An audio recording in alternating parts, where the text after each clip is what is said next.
بے سہاروں کو اپنا بنا لیجئے، سایہ عافیت میں بسا لیجئے۔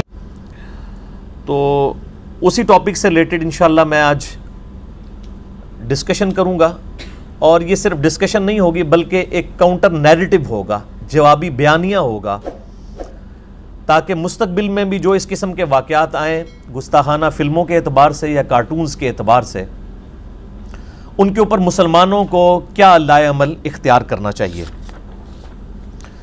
میرے بھائیوں، اس حوالے سے جلسے جلوس، دھرنوں، ریلیوں، احتجاج اور ایون گالی گلوچ اور مار دھاڑ کا کام تو بہت سے علماء اور جماعتیں بڑے ذوق و شوق کے ساتھ کر رہی ہیں، لیکن اصل ایشو یہ ہے کہ مسلمانوں کو اس حوالے سے ایک کاؤنٹر نیریٹو دیا جائے، جوابی بیانیہ دیا جائے کہ مسلمان کیا کریں، اور حرمت رسول صلی اللہ علیہ وآلہ وسلم اور ناموس رسالت صلی اللہ علیہ وآلہ وسلم کے حق میں وہ اپنا کردار کس طریقے سے ادا کر سکتے ہیں۔ یہ کفار جو ہے، یہ آزادی اظہار رائے کی بنیاد پر، یعنی فریڈم آف ایکسپریشن کی بنیاد پر، اگر حقیقت میں دیکھا جائے تو دہشت گردی پھیلا رہے ہیں۔ وہ ایک ایسی شخصیت کو ٹارگٹ کر رہے ہیں جو دنیا میں 2.25 ارب انسانوں کی دل کی دھڑکن ہے، جن کے لیے دنیا کے 2.25 ارب انسان یعنی مسلمان اپنا تن من دھن سب کچھ لٹانے کے لیے تیار ہیں۔ اور یاد رکھیں کہ ہمارے محبوب صلی اللہ علیہ وآلہ وسلم کی مبارک ذات پہ جو یہ کیچڑ اچھالنے کا معاملہ ہے، یہ کوئی پہلا واقعہ نہیں ہے، اس سے پہلے بھی بہت واقعات ہوئے، اور نہ یہ آخری واقعہ ہوگا۔ یہ واقعات رکیں گے نہیں بلکہ بڑھیں گے۔ اللہ تبارک و تعالیٰ نے سورۃ الانعام میں آیت نمبر 112 میں اور سورۃ الفرقان آیت نمبر 31 میں اس کی طرف اشارہ بھی فرما دیا تھا۔ اعوذ باللہ من الشیطان الرجیم، بسم اللہ الرحمن الرحیم۔ یہ پارہ نمبر 8 کے پہلے پیج کے اوپر ہی یہ آیت آتی ہے، سورۃ الانعام آیت نمبر 112۔ وَكَذَلِكَ جَعَلْنَا لِكُلِّ نَبِيٍّ عَدُوًّا شَيَاطِينَ الْإِنسِ وَالْجِنِّ، اور ہم نے اس طریقے سے ہر نبی کے لیے دشمن بنا دیے شیاطین، انسانوں میں سے بھی اور جنات میں سے بھی۔ یوحی بعضهم الی بعض، ان میں سے بعض کو وحی کرتے ہیں، یعنی ان کو خفیہ دعوت دیتے ہیں۔ زخرف القول غرورا، دھوکے کی جو بات ہے وہ ان کے دلوں میں ڈالتے ہیں۔ وَلَوْ شَاءَ رَبُّكَ مَا فَعَلُوهُ، اگر تمہارا رب چاہتا، یعنی زبردستی کرنا چاہتا، تو کسی کی جرت نہیں تھی کہ وہ اس طرح کے کام کرتے، یعنی وقت کے پیغمبروں کے مخالف کھڑے ہوتے شیاطین یا جن۔ فَذَرْهُمْ وَمَا يَفْتَرُونَ، تو اے نبی علیہ السلام ان کو چھوڑ دیجئے، اور جو کچھ یہ آپ پر جھوٹ باندھ رہے ہیں، افطرا کر رہے ہیں، ان کو ان کے حال کے اوپر چھوڑ دیجئے۔ اسی سے ملتی جلتی آیت جو ہے وہ سورۃ الفرقان آیت نمبر 31 میں بھی آتی ہے کہ اللہ تعالیٰ نے یہ جنات اور انسانوں میں سے شیاطین کو یہ کھلی چھٹی دے رکھی ہے کہ وہ وقت کے پیغمبر کی تعلیمات کے خلاف کھڑے ہوں گے، اور اللہ تعالیٰ فرما رہا ہے اگر ہم چاہتے تو ان کی جرت نہیں تھی، یعنی دنیا میں اللہ تعالیٰ نے اختیار دیا ہوا ہے، اِنَّا هَدَيْنَاهُ السَّبِيلَ إِمَّا شَاكِرًا وَإِمَّا كَفُورًا، چاہے وہ شکر گزاری کی روش کو اختیار کرے، خواہ وہ ناشکری کی روش اختیار کرے، لیکن آخرت میں پکڑ ہوگی۔ پچھلے 100 سالوں میں نبی صلی اللہ علیہ وآلہ وسلم کی مبارک ذات کے خلاف 60,000 کتابیں لکھی گئی ہیں، صرف ان 100 سالوں میں، جو روزانہ کی تقریباً 2 کتابیں بنتی ہیں۔ کسی اور شخصیت کی پرسنالٹی کو ملائن کرنے کے لیے، بدنام کرنے کے لیے اتنی زیادہ کتابیں کبھی نہیں لکھی گئی۔ 60,000 کتابیں جسٹ 100 ایئرز میں۔ یہ ہے کہ what ever the reason is, مسلمانوں کی تعداد جو ہے وہ یورپ اور امریکہ میں بڑھ رہی ہے، اور اسی بات کا اصل میں کافروں کو قلق ہے کہ مسلمان کولڈ وار ون کر رہے ہیں بغیر تلوار کے، بغیر ہتھیار کے، چونکہ وہاں پہ ٹرو ڈیموکریسی ہے۔ اسی طریقے سے اگر مسلمانوں کی تعداد بڑھتی رہی تو آئندہ 50-60 سالوں کے اندر مسلمانوں کی حکومت آٹومیٹکلی وہاں پر آ جائے گی، کوئی مسلمانوں کی تعداد زیادہ ہو جائے گی، اور اسی وجہ سے وہ مسلمانوں کو اپنے پیغمبر صلی اللہ علیہ وآلہ وسلم سے متنفر کروانے کی کوشش کرتے رہتے ہیں۔ اس سے پہلے بھی آپ کو پتا ہے امریکہ میں بھی یہ حرکت کی گئی، ڈنمارک کے اندر بھی، فرانس کے اندر بھی گستاخانہ فلمیں اور کارٹون جو ہیں وہ متعارف کروائے گئے، اور دنیا میں 1.25 ارب مسلمان مل کر بھی کوئی ایک ویڈیو بھی یوٹیوب سے ان کی ڈیلیٹ نہیں کروا سکے۔ میرے بھائیو، ہالینڈ میں اس وقت بھی 10 لاکھ کے قریب مسلمان ہیں، about 1 ملین، اور اصل ٹارگٹ ان کی زندگی کو حرام بنانا ہے اس قسم کے خاکوں کے ذریعے، تاکہ وہ پروٹیسٹ کریں، پھر پارلیمنٹ کے ذریعے ان پہ پابندی لگائی جائے، ان کو وہاں سے نکالا جائے اور کہا جائے مسلمان تو ہوتے ہی دہشت گرد ہیں، یہ تو بڑے جذباتی ہیں۔ یہ اصل ان کا مقصد ہے۔ تو اس حوالے سے میں نے الحمدللہ انڈیویجولی بڑی محنت کر کے برین سٹارمنگ کرنے کے بعد 8 علمی پوائنٹس کی شکل میں ایک کاؤنٹر نیریٹو سامنے رکھا ہے۔ 2 پورشنز میں میں ڈسکس کروں گا یہاں پر۔ پورشن نمبر 1 میں پہلے 5 علمی پوائنٹس ہیں جس میں مرض کی تشخیص کی جائے گی، روٹ کاز انالیسز، کہ یہ کارٹون اور فلمیں کیوں بنائی جا رہی ہیں، اس کے پیچھے اصل محرک کیا ہے۔ ایک تو سامنے ہوتا ہے نا کہ یہ فریڈم آف ایکسپریشن، لیکن اصل درد جو ہے پیٹ میں جو مروڑ اٹھتا ہے وہ کسی اور وجہ سے۔ اور پورشن نمبر 2 میں اگلے 3 پوائنٹس جو ہے وہ مرض کا علاج، اور اس میں بھی میں نے 3 کیٹیگری بنائی ہیں کہ علماء اور سکالرز کے کرنے کا کام ہے، دانشوروں کا، اور حکومت کے کرنے کا کام، اور عوام الناس کے کرنے کا کام۔ تو وہ سولوشن ٹو دا پرابلم ہوگا۔ یہ 8 علمی پوائنٹس انشاءاللہ میں ڈسکس کروں گا ایک انٹلیکچول ترتیب کے ساتھ۔ علمی پوائنٹ نمبر 1، اس موجودہ دنیا میں، پریزنٹ ورلڈ میں، مادہ پرستی اور میٹیریلزم کے جو ماننے والے لوگ ہیں، جن کی اکثریت ایتھیسٹ، منکرین خدا ہو چکی ہے، ڈینائل آف گاڈ کرنے والے لوگ ہیں، ان میں ایک خرابی ہے کہ وہ اپنی مرضی کی زندگی گزارنا چاہتے ہیں، اور یہ ہر بندے کی انسٹنکٹ میں چیز داخل ہے کہ وہ اپنی مرضی کی زندگی گزارنا چاہتا ہے۔ میری مرضی کی زندگی کے دوران، میری ول اور میری مرضی کی زندگی کے درمیان جو سب سے بڑی رکاوٹ ہے وہ گاڈ ہے۔ اگر میں خدا کو ہٹانے میں کامیاب ہو جاؤں تو میں اپنی مرضی کی زندگی گزار سکتا ہوں۔ چونکہ خدا ہے، وہ اکاؤنٹیبل ٹھہرائے گا انسان کو، اس لیے ہر وقت انسان کو اس حوالے سے ٹینشن رہتی ہے۔ اب خدا سے آنکھیں بند کرنے کے لیے یہ چیز ضروری ہے کہ انسان ڈینائل آف گاڈ کرتے ہیں۔ آپ دیکھیں کہ اس وقت یورپ اور امریکہ میں اکثریت کرسچنز کی وہ ایتھیسٹ ہو چکی ہے، وہ پریکٹسنگ رہی نہیں ہے، حتیٰ کہ ان میں سے کئی پادری جو ہیں وہ مسلمانوں کے ہاتھ اپنے گرجے بیچ رہے ہیں اور وہاں پہ مسجدیں بن رہی ہیں، جو میں کہتا ہوں نا کہ کولڈ وار مسلمان ون کر رہے ہیں۔ تو یہ جتنے مٹیریلزم کے ماننے والے لوگ ہیں، ایتھیسٹ ہیں، ڈینائل آف گاڈ کرنے والے لوگ ہیں،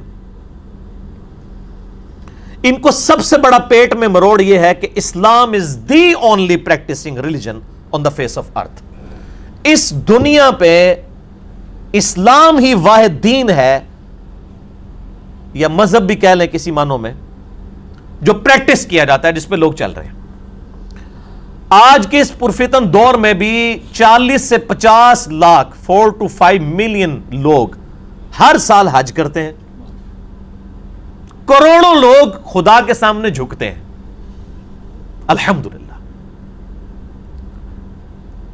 اور یہ تو میں اعمال کی بات کر رہا ہوں، عقیدے میں تو ہمارے جو بے عمل مسلمان ہیں وہ بھی اتنے راسخ العقیدہ ہیں جتنے کہ عمل کرنے والے مسلمان ہیں۔ عقیدے کا یہ حال ہے، کوئی بالکل میرے جیسا گیا گزرا مسلمان بھی ہے نا، اس کی بھی جو کمٹمنٹ ہے توحید کے ساتھ اور نبی صلی اللہ علیہ وآلہ وسلم کی محبت کے ساتھ، وہ ان میچبل ہے۔ تو شیطان کے جو فالوورز ہیں ان کے لیے سب سے بڑی رکاوٹ دنیا میں شیطنت کو پھیلانے میں سب سے بڑی رکاوٹ مسلمان ہے، کیونکہ دنیا پہ گاڈ کے ریپریزنٹیٹو کون ہے؟ مسلمان. دنیا میں جب کبھی بھی ہوموسیکچویلٹی کے بارے میں بات ہوگی، ہم جنس پرستی کے بارے میں، سب سے پہلے مسلمان مخالفت کر دیں گے. عورتوں کی بہرہ روی کے اوپر بات ہوگی، ان کو کموڈٹی بنا کر پیش کیا جائے گا، مسلمان سامنے کھڑے ہو جائیں گے کہ نہیں، اسلام نے عورتوں کو عزت دی ہے. تو شیطان اور اس کے ماننے والوں کے لیے سب سے بڑی رکاوٹ دنیا میں لادینیت پھیلانے کے لیے سب سے بڑی رکاوٹ مسلمان ہے. اس لیے وہ اپنا یہ بدلہ مسلمانوں سے لیتے ہیں، ان کو تکلیف دینے کے لیے نبی صلی اللہ علیہ وآلہ وسلم کے کارٹون بنا کر. ایک تو یہ ریزن ہوگی. علمی پوائنٹ نمبر 2، میرے بھائیوں، شیطان اور اس کے فالوورز جو ہیں،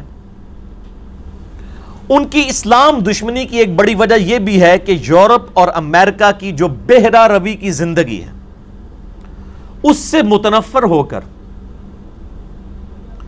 پرپز آف لائف کی تلاش میں، یعنی اس زندگی کا مقصد کیا ہے، کس نے ہمیں اس کرۂ ارض پر پلیس کیا ہے، وہ کریٹر کون ہے، وہ سپریم بینگ، وہ سپر نیچرل ایجنسی کون ہے جس نے ہمیں ہماری مرضی کے بغیر پیدا کر کے اس روئے ارض کے اوپر پٹ کر دیا ہے، اس کی تلاش میں، پرپز آف لائف کی تلاش میں گورے پھر رہے ہیں.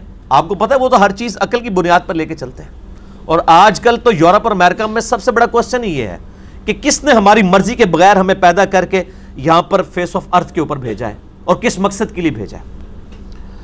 اب جب وہ اس سلسلے میں قدم بڑھاتے ہیں تو وہ اسلام تک پہنچتے ہیں. تو یہ کفار کو ہمیشہ قلق رہتا ہے کہ مسلمان جو ہیں یورپ اور امریکہ میں بھی اپنی آبادی بڑھنے کی وجہ سے کولڈ وار ون کر رہے ہیں، اور وہاں پہ ٹرو ڈیموکریسی ہے. آندہ 50-60 سالوں کے بعد تو مسلمانوں کی حکومت آٹومیٹکلی ہو جائے گی انشاءاللہ تعالی. تو اس لیے یہ حرکتیں وہ کرتے ہیں. علمی پوائنٹ نمبر 3، میرے بھائیوں، شیطان کے فالوورز کو خوب یہ بات معلوم ہے کہ مسلمانوں نے کم از کم 1000 سال تک پوری دنیا کی حکمرانی کا مزہ چکھا ہوا ہے. یہ کافروں کو تو مزہ چکھے ہوئے یہ 300 سال ہی تقریباً گزرے ہیں. مسلمانوں نے چاہے وہ بنو امیہ ہو، تقریباً 100 سال ان کی حکومت رہی، اس کے بعد 700 سال تک بنو عباس کی حکومت، اور اس کے بعد بھی سلطنت عثمانیہ جب تاتاریوں نے اسلام قبول کر لیا، یہاں پہ بھی مغل امپائر، اور بھی پوری دنیا کے اندر مختلف بادشاہ آتے رہے. آلموسٹ 1000 سال تک مسلمانوں نے اس دنیا پہ حکومت کی ہے. لہذا مسلمان اس حکمرانی کا مزہ چکھ چکے ہیں، یہ کافروں کو پتہ ہے، اور ان کو یہ ہر وقت ڈر لگا رہتا ہے کہ اگر مسلمانوں میں کوئی ایسا معاملہ سلگ گیا تو دوبارہ سے یہ اپنی حکومت کو حاصل کرنے کی کوشش نہ کریں، کہ خدا کی اس دھرتی پہ خدا کا نظام ہونا چاہیے. اور مسلمان آلریڈی ٹوٹی پوٹی فارم میں ملوکیت ہی صحیح، مسلمانوں کی حکومت تو رہی ہے، اسلامی سزائیں کسی حد تک نافذ تو رہی ہیں. تو وہ اس وجہ سے وقتاً فوقتاً مسلمانوں کو ٹیسٹر لگاتے رہتے ہیں، چیک کرنے کے لیے کہ ان کے اندر کتنی رمق باقی ہے، کتنی تڑ ان کے اندر موجود ہے. اور وہ ٹیسٹر لگانے کا ان کا طریقہ یہ ہے کہ نبی صلی اللہ علیہ وآلہ وسلم کے مبارک ذات کو ٹارگٹ کیا جائے کہ مسلمان جو ہیں وہ ان کے اندر کوئی حص باقی ہے، وہ اس کو رسپانس کرتے ہیں یا نہیں کرتے ہیں. لہٰذا جب بھی کوئی ایسا معاملہ ہو، ہم نے پازیٹیولی اس کو رسپانس تو ضرور کرنا ہے، اس کو ان اٹینڈڈ نہیں چھوڑنا، یہ تو ہو ہی نہیں سکتا. اور ان کی انشاءاللہ یہ کوششیں خاک میں ملیں گی. اللہ تعالیٰ کا وعدہ ہے اپنے نبی علیہ السلام کے ساتھ. اعوذ باللہ من الشیطان الرجیم، بسم اللہ الرحمن الرحیم. قرآن حکیم میں کم از کم 3 دفعہ یہ آیت آئی ہے. سورۃ الفتح کے اندر آئی ہے، سورہ التوبہ کے اندر، سورہ الصف کے اندر آیت نمبر 9 ہے. هو الذی ارسل رسولہ بالہدی ودین الحق لیظہرہ علی الدین کلہ ولو کرہ المشرکون. وہی اللہ ہے جس نے اپنے محبوب صلی اللہ علیہ وآلہ وسلم کو الہدا یعنی قرآن کے ساتھ بھیجا اور دین حق کے ساتھ، تاکہ اسے تمام ادیان پر غالب کر دے، خواہ کافر اس کا مشرک برا مان جائے. یہ دین سپرسیڈ کرے گا انشاءاللہ تعالی. مسند احمد میں صحیح سند کے ساتھ یہ حدیث موجود ہے، اور مشکات المصابیح میں آپ کو شروع میں 42 نمبر پہ یہ حدیث مل جائے گی کہ نبی صلی اللہ علیہ وآلہ وسلم نے فرمایا، مسند احمد کے ریفرنس سے انہوں نے یہ حدیث لی ہے کہ اللہ تعالیٰ روئے زمین کے ہر شہر اور بستی کے ہر گھر میں اسلام کو ضرور داخل فرمائے گا. ابھی تک یہ وقت نہیں آیا، یہ قرب قیامت میں آنا ہے جب امام محمد مہدی علیہ السلام نے تشریف لانا ہے. خواہ کوئی اسے عزت کے ساتھ قبول کرے یا ذلت کے ساتھ قبول کرے. اور اس حدیث کے راوی جو مقداد ہیں رضی اللہ تعالیٰ عنہ، وہ کہتے ہیں گویا کہ فَيَكُونُ الدِّينُ كُلُّهُ لِلَّهِ، کہ یہ جو قرآن حکیم میں 2 دفعہ آیا نا کہ پورے کا پورا دین اللہ کے لیے ہو جائے گا، یہ بشارت جو ہے وہ قرب قیامت میں پوری ہوگی جب دنیا میں ہر گھر میں اسلام داخل ہو جائے گا، خواہ کوئی عزت سے اسے قبول کرے خواہ ذلت کے ساتھ انشاءاللہ تعالی. علمی پوائنٹ نمبر 4، میرے بھائیوں، شیطان اور اس کے فالورز کو یہ بات خوب معلوم ہے کہ دین اسلام کی پوری عمارت صرف ایک شخصیت پہ کھڑی ہے، اور وہ ہے ہمارے محبوب امام کائنات سید الاولین والآخرین شفیع المذنبین رحمت للعالمین سیدنا و مولانا خاتم النبیین امام اعظم محمد رسول اللہ صلی اللہ علیہ وآلہ وسلم کی مبارک ذات. یعنی یہ قرآن ہو، سنت ہو، حدیث کی جتنی کتابیں ہوں، یہ ایک ہی مبارک زبان سے نکلی ہوئی ہیں. آپ صلی اللہ علیہ وآلہ وسلم کی مبارک زبان کی بنیاد کے اوپر ہی ہم اپنا ریلیجن کلیم کر رہے ہیں، اور وہ یہ سمجھتے ہیں کہ اگر مسلمانوں کو اپنے پروفٹ سے متنفر کروا دیا جائے، وہ خواہ کسی بھی طریقے سے ہو، آپ کے اوپر کثرت ازواج کا تانا دے کر یا جہاد کے غلط کنسپٹ کو یوز کرتے ہوئے کسی بھی طریقے سے مسلمانوں کو اگر اپنے پیغمبر سے متنفر کروا دیا جائے تو اسلام کی عمارت خود بخود دھڑام سے گر جائے گی، نعوذ باللہ. یہ ان کی یعنی ایک سمجھ لیں کہ ناتمام خواہش ہے، انشاءاللہ ناتمام ہی رہے گی. تو یہ چاہتے ہیں کہ نبی علیہ السلام سے لوگوں کو متنفر کروائیں، اور اللہ کا وعدہ ہے قرآن حکیم میں وَرَفَعْنَا لَكَ ذِكْرَكَ، اے نبی ہم نے آپ کے لیے آپ کا ذکر بلند کر دیا. علمی پوائنٹ نمبر 5، میرے بھائیوں، یہ جو شیاطین ہیں اور اس کے فالورز، یہ اپنے ناپاک عزائم کی تکمیل کے لیے ہمارے جو اندرونی اختلافات ہیں، خواہ وہ سنی شیعہ کنفلکٹ ہو، پھر سنیوں کے اندر بھی آپ کو پتہ کتنے فرقے ہیں، حنفی، شافعی، مالکی، حنبلی، پھر آپس میں مسلمان ملکوں کی جنگیں، ایران اور عراق کی جنگ آپ کو پتہ ہے، چونکہ ایران کے اندر انقلاب آیا تھا، امریکہ نے سازش کر کے صدام حسین کو اٹھایا کہ اس انقلاب کو ٹھنڈا کیا جائے، اور وہ 8-9 سال تک جنگ لڑی گئی، کچھ بھی نہیں اس میں سے نکلا. تو اسی طریقے سے ہمارے جو نسلی اختلافات ہیں زبان کی بنیاد کے اوپر، آپ دیکھ لیں، یعنی زبان کی بنیاد کے اوپر کراچی کے اندر کئی سال تک ہزاروں لوگ قتل ہوئے ہیں، سندھی، مہاجر، پنجابی اور پختون، یہ اختلافات اس کی وجہ سے. تو ان چیزوں کا پھر وہ فائدہ اٹھاتے ہیں اور چیک کرتے رہتے ہیں کہ شاید ان اختلافات نے اسلام کی رمق ختم کر دی ہو ان میں سے، اور وہ اس قسم کے پھر ٹیکے لگاتے ہیں، کبھی کارٹونز کی شکل میں، کبھی گستاخانہ فلموں کی شکل میں. بہرحال تاحال تو مسلمان جو ہیں وہ ماشاءاللہ زندہ ہیں، اس حوالے سے انشاءاللہ زندہ رہیں گے. یہ 5 پوائنٹس تو میں نے وجوہات کے ڈسکس کیے، اب آخری 3 پوائنٹس میں نے ڈسکس کرنے ہیں کہ اب ہم نے کاؤنٹر نیریٹو کیا دینا ہے، ہماری ذمہ داری کیا ہے. اس علمی پوائنٹ نمبر 6 وہ ہے میرے بھائیوں مسلمان دانشوروں اور سکالرز اور علماء سے ریلیٹڈ، اور معذرت کے ساتھ اس وقت میری نظر میں قحط الرجال ہے اس حوالے سے، یعنی امت کے پاس ایسے لوگوں کی کمی ہے جو جوابی بیانیاں دے سکیں، اور ایسے لوگوں کی زیادتی ہے جو گالی گلوچ کر سکیں، مار دھاڑ کروا سکیں، توڑ پھوڑ کروا سکیں، اور عوام کو پاگل بنا کے ان سے چندے بٹور سکیں. ان کی تو ماشاءاللہ کثرت موجود ہے.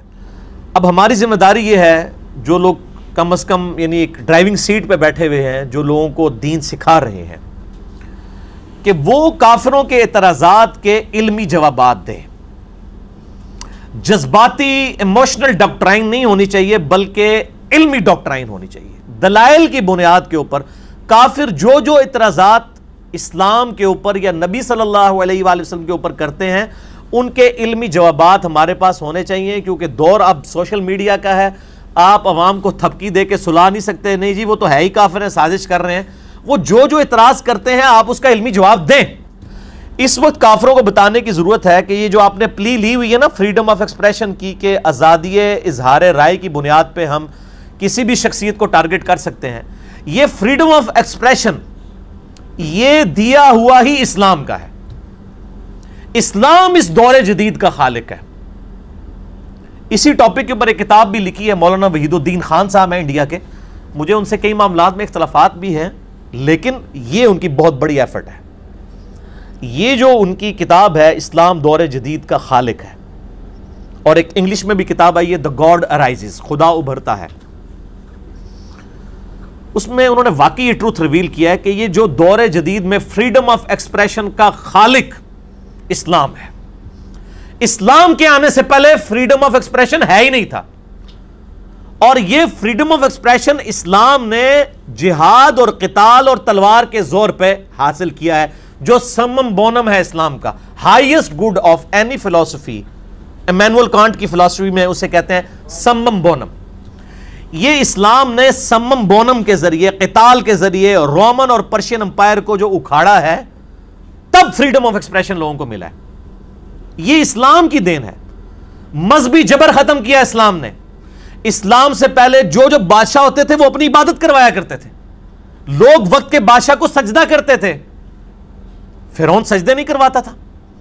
اسلام کو ایز اے لاسٹ ریزارٹ مجبوری میں تلوار اٹھانی پڑی, کیونکہ ہزاروں سال کی یہ حکومتیں جو تھی پرشین اور رومن امپائر, جو اپنی عبادت کرواتے تھے, ان کے یعنی ان کی تو ساری کی ساری عزت سٹیک پہ لگی ہوئی تھی اس حوالے سے کہ ان کو کوئی للکارتا. یہ فریڈم آف ایکسپریشن دیا ہی اسلام نے ہے.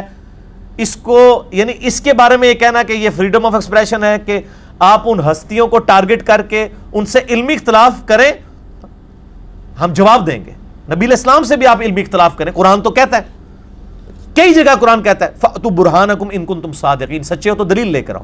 قرآن تو دلیل مانگتا ہے, آپ دلیل سے بات کریں, ہم جواب دیں گے. لیکن آپ تضحیق کریں گے کسی کی اور برے القاب کے ساتھ اس کو پکاریں گے, تو یہ کوئی علمی طریقہ نہیں ہے فریڈم آف ایکسپریشن کے نام کے اوپر. اس حوالے سے میرے بھائیوں, جو یہ رومن اور پرشین امپائر کو اکھاڑا گیا, پھر لونڈیوں کا سسٹم, یہ جہاد اور قتال, جتنے غیر مسلموں کے اعتراضات ہیں نا, اس کے اوپر میرے علم میں, بلکہ پوری دنیا میں آپ بڑے بڑے اسکالر سے پوچھ لیں, ایک ہی کتاب ہے جو لکھی گئی ہے, وہ مولانا مودودی رحمہ اللہ تعالیٰ کی کتاب ہے الجہاد فی الاسلام. 700-800 صفحوں کے اوپر ہے. اور اسی کتاب کو ڈاکٹر اقبال نے جب پڑھا تھا, انہوں نے کہا تھا یہ مسلمانوں کا مستقبل کا تھنک ٹینک, یہ بندہ بننے والا لیڈر. اور واقعی وہ پیش گوئی ثابت ہوئی پوری. اور دوسری کتاب ان کی ہے خلافت و ملوکیت, پولیٹیکل سسٹم آف اسلام کے اوپر, وہ آپ ضرور پڑھیں. میں آگئی تو اللہ تعالیٰ ہمارا سورۃ الانعام آیت نمبر 108, وَلَا تَسُبُّوا الَّذِينَ يَدْعُونَ مِن دُونِ اللَّهِ, مت گالی گلوچ کیا کرو ان لوگوں کو جو اللہ کے ساتھ اور ہستیوں کو پکارتے ہیں, یعنی شرک کرتے ہیں.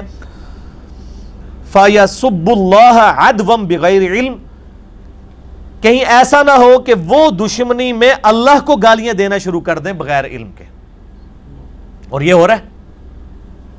تو یہ حرکتیں نہیں ہونی چاہیے. اسی دیکھیں مسلمان الحمدللہ, ہم تو عیسیٰ علیہ السلام کے کارٹون بنانے کی بھی اتنی مخالفت کریں گے جتنے نبی علیہ السلام کے کارٹون بنانے کی. سیکنڈ لاسٹ پوائنٹ نمبر, علمی پوائنٹ نمبر 7, وہ ہے میرے بھائیوں عوام الناس, یعنی آپ لوگ جو ادھر 70-80 کے قریب جتنے بھی لوگ بیٹھے ہیں, آپ لوگوں سے ریلیٹڈ, اور یہ بات آپ لوگوں تک بھی پہنچائیں کہ ساروں کے اندر عشق جو ہے وہ جوش مارتا رہتا ہے, ٹھیک ہے نا جی, اور اپنے زوم میں وہ جواب دینے کی کوشش کرتے ہیں. تو گورے کو جواب دینے کا قطعاً یہ طریقہ نہیں کہ آپ اس کو گالی گلوچ کریں, بلکہ اس کو علمی جواب دینا ہوگا, وہ قائل بھی ہوگا. اس کے لیے آپ پہلے ایجوکیٹ ہوں, اور ایجوکیٹ ہونے کے لیے قرآن و سنت پڑھیں, علماء سے رابطہ کریں. اور علماء سے مراد وہی جو میں پہلے بتا چکا ہوں کہ وہ دانشور جن کی کتابیں ہیں, جو واقعی انٹلیکچوئل لیول کے اوپر چیزوں کو ایڈریس کر رہے ہیں, ان لوگوں کی کتابوں کو پڑھیں. اور سورۃ النساء کی آیت نمبر 140 کو حرز جاں بنائیں جب تک آپ کے پاس علم نہیں ہے. اعوذ باللہ من الشیطان الرجیم, بسم اللہ الرحمن الرحیم. یہ پارہ نمبر جو 5 ہے نا, بالکل اس کے اینڈ پہ جا کے یہ آیت آتی ہے, سورۃ النساء آیت نمبر 140. وَقَدْ نَزَّلَ عَلَيْكُمْ فِي الْكِتَابِ, اور بے شک اللہ تعالیٰ نے کتاب میں تم پر یہ چیز نازل کی ہے, ان اذا سمعتم آیات اللہ یکفر بہا ویستہزأ بہا, کہ جب تم دیکھو کہ کہیں پر اللہ کی آیات کا انکار کیا جا رہا ہو یا اللہ کی آیات کا مذاق اڑایا جا رہا ہو. یعنی کوئی شخص یوٹیوب پہ دیکھتا ہے کہ اللہ کی آیات کا, نبی علیہ السلام کا, اللہ کا مذاق اڑایا جا رہا ہے, تو اس وقت ایک مسلمان کیا کرے, فلا تقعدوا معہم, حتی یخوضوا فی حدیث غیری، تو تم وہاں مت بیٹھا کرو یہاں تک کہ وہ دوسری بات میں مشغول ہو جائیں. یعنی جب تک وہ اپنا ٹاپک نہیں بدلتے نا، آپ اس کو نہ سنیں نہ اس کا حصہ بنیں. ٹھیک ہے، یا تو ہے کہ یہ تو علماء کا کام ہے وہ سنیں اور اس کا جواب دیں، یا آپ نے سنا ہے تو علماء کی طرف جائیں، یا البتہ آپ کو غصہ آتا ہے تو آپ اس طرح کی چیزیں مت دیکھیں جب تک کہ وہ دوسری بات میں مشغول نہ ہو. انکم اذا مثلہم، اگر ایسا ہوا تو تم ان میں شمار کر لیے جاؤ گے کہ تم وہاں پہ بیٹھے رہو اور بس سنتے رہو اور کوئی جواب نہ دے پاؤ علمی، تو ظاہر ہے پھر تم بھی مجرم شمار ہو گئے. یا تو یہ کہ پھر جواب دو. ان اللہ جامع المنافقین والکافرین فی جہنم جمیعا، بے شک اللہ تعالیٰ جمع کرنے والا ہے ان منافقین کو اور کافروں کو اکٹھا دوزخ کے اندر. آخری علمی پوائنٹ نمبر 8 وہ ہے میرے بھائیوں مسلمانوں کے حکمرانوں سے ریلیٹڈ. اس وقت الحمدللہ کم از کم 56 اسلامی ملک تو ہیں، مسلمان ملک کہہ لیں، اسلامی حکومتیں نہیں، مسلمان حکومتیں تو ہیں، اور ان میں بھی ٹاپ آف لسٹ 4 اسلامی ملک ایسے ہیں جو واقعی کچھ نہ کچھ کرج رکھتے ہیں، جرت رکھتے ہیں فوجی اعتبار سے بھی. ایک 5واں بھی ہوتا لیکن وہ انہوں نے سازش کر کے ختم کروا دیا، مصر صدر مرسی کی حکومت ختم کروا دی. بہرحال 4 ملک تو ہیں. نمبر 1 پاکستان، اور اب ہماری خوش نصیبی ہے کہ اس وقت ہمارا جو پرائم منسٹر ہیں عمران خان صاحب، ان سے لاکھ اختلافات لوگوں کے لیکن کم از کم دلیر آدمی ہے. دوسرے نمبر پہ طیب اردگان، ویسے تو اس کا پہلا نمبر بنتا ہے جتنا وہ دلیر آدمی ہے. ٹرکی. تیسرے نمبر پہ سعودی عرب. سعودی عرب ہماری مجبوری ہے کہ ہم ساتھ لے کے چلیں گے، ہمارا قبلہ ادھر ہے چاہیے. اور چوتھا ملک ہے ایران، جو وقتاً فوقتاً یعنی اس طرح کے معاملات میں بولتے بھی ہیں. تو یہ 4 ملک ہیں، کم از کم یہ سامنے آئے اور 5 کام کر دیں. پہلا کام، کافروں سے بدلہ لینے کے لیے پریکٹیکلی وہ جن مسلمان ملکوں میں حکمران ہیں نا وہاں پہ اسلام نافذ کر دیں. دوسرا کام OIC، organisation of Islamic countries, ان کا مشترکہ اجلاس بلایا جائے، یہ 4 ملک آگے آئیں اور بین المذاہب کانفرنس کروائی جائے. اس میں امام کعبہ کو بھی بلایا جائے، ویٹیکن سٹی کے پاپ کو بھی بلایا جائے، یوروشلم میں بیٹھے ہوئے یہودی جو پریسٹ ہیں ان کو بھی بلایا جائے، اور بدھ مت کے ماننے والے لوگ جو ہیں وہ تبت میں بیٹھے ہوئے ہیں ان کو بھی بلایا جائے. دنیا میں جتنے ٹاپ کے ریلیجن ہیں ان کے تمام لیڈرز کو OIC کے پلیٹ فارم پہ بلایا جائے اور ایک مشترکہ اعلامیہ جاری کیا جائے کہ آپ صرف مذہبی شخصیات کے ساتھ علمی اختلاف کریں، ان کے کارٹون نہ بنائیں، تضحیک آمیز رویہ اختیار نہ کریں. تیسرا کام یہ ہے کہ سائبر ٹیکنالوجی کو کنٹرول کیا جائے. چوتھا کام وہ ہے میرے بھائیوں ان ملکوں کی مصنوعات کے حوالے سے OIC کو یعنی اجلاس میں ڈیسائیڈ کیا جائے. یہ جو ابھی جذباتی ڈاکٹرائن ہے نا جی کہ جی وہ جی یونیلیور کا بائیکاٹ کر دیں، وہ ہالینڈ کی ہے. میرے بھائی پہلے آپ یونیلیور کی جو پروڈکٹس کی کوالٹی ہے اس لیول کی کوالٹی لے کے آئیں نا، پھر آپ بائیکاٹ کروائیں. آخری اور 5واں کام وہ یہ ہے کہ OIC کے انڈر جتنے ملک ہیں وہ اپنے ملکوں میں گائیڈ لائنز دیں کہ مسلمانوں کو ایجوکیٹ کیا جائے ایٹ لیسٹ بیچلر لیول کے اوپر. جتنے بھی اختلافی موضوعات ہیں خصوصاً نبی علیہ السلام کی ذات کو بدنام کرنے کے لیے جو پلی لیتے ہیں یہ لوگ جہاد کے نام پہ، فریڈم آف ایکسپریشن کے نام کے اوپر، میں نے جو بتایا کہ جو مسلمان دانشور ہیں مولانا مودودی جیسے یا وحید الدین خان صاحب جیسے، ان لوگوں کی جو کتابیں ہیں نا یہ سلیبس کا حصہ بنائی جائیں، اور ان سب سے پہلے قرآن حکیم کو سلیبس کا حصہ بنایا.